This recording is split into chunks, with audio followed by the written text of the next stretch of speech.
5 seconds to go.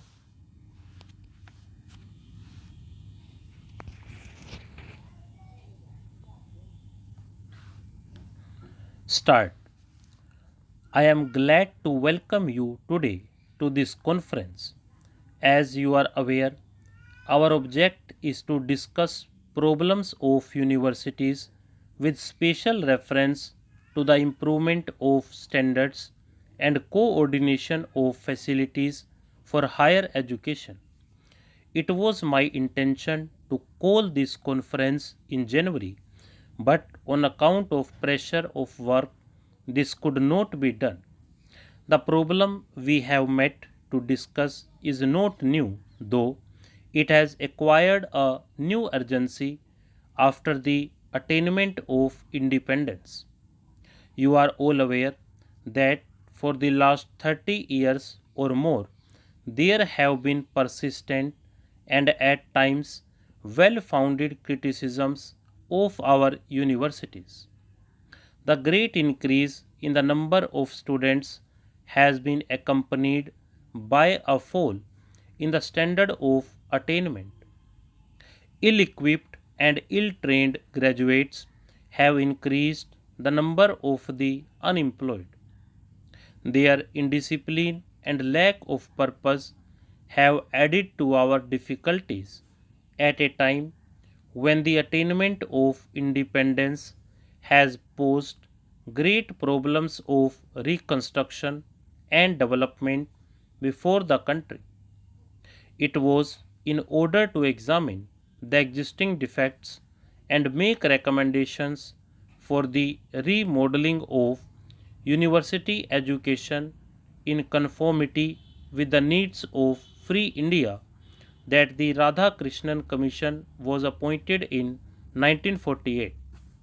The Commission made a careful survey of the entire field and made recommendations for necessary changes in the academic, financial, and administrative setup of our universities in the new context. It redefined the aims and objects of university education and placed special emphasis on the establishment of proper relations between the universities on the one hand and the central and state government on the other. One of its basic recommendations was for the creation of a machinery for the most economic utilization of our existing resources by avoiding wastage or unnecessary duplication in the fields of higher study and research. The problem of university education was also considered at the time when the Indian Constitution was being framed. There were detailed discussions as to whether university education should be made a central or a state responsibility. The Radhakrishnan Commission had recommended that the all India aspects of university education, the repercussions and interchanges necessary and desirable between universities, and the need or a national guarantee of minimum standards of efficiency require that university education should be a concurrent responsibility of the center and the states. The Commission had mentioned that coordination of facilities in special subjects be of the governments. The coordination of facilities in higher education and the maintenance of standards of university education is thus an exclusive central responsibility.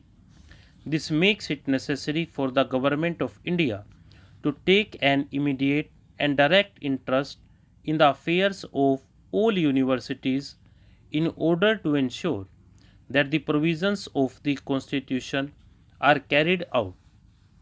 The government has considered the matter carefully and reached the conclusion that this responsibility cannot be discharged without the creation of an agency which would enable the government to carry out the necessary supervision and overall guidance. Since This duty is an exclusive central responsibility.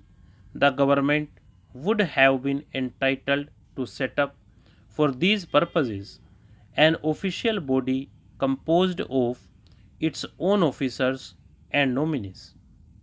The government did not, however, do so.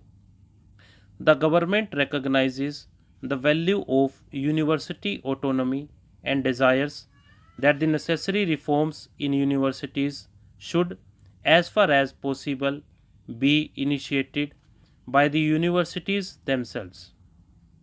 The government is also of the view that in all such steps for the improvement of standards of higher education in the country, the cooperation of the states at every step is not only desirable but essential. It is on this account that the Government of India prepared a draft bill entitled Universities Regulation of Standards Bill.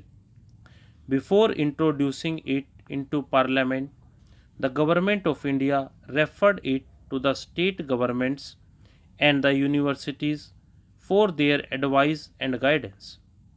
I must confess that I have been somewhat surprised by the response of the universities to this gesture of cooperation by the central government. The Inter University Board, in its Madras Chennai session, has expressed itself against the bill and raised doubts about its purpose and provisions. Nevertheless, the board itself had to recognize the need of a machinery to effect coordination and improvement of standards.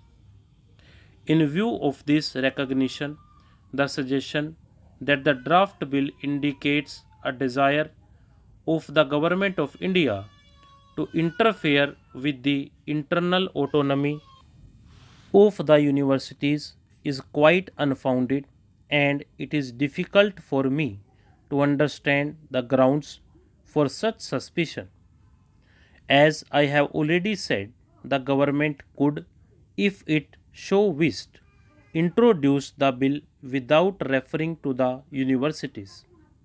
That it has not done so is itself evidence of the government's regard for university autonomy. Further, the constitution of the body proposed in the bill is such as to ensure that the autonomy of the universities will be respected.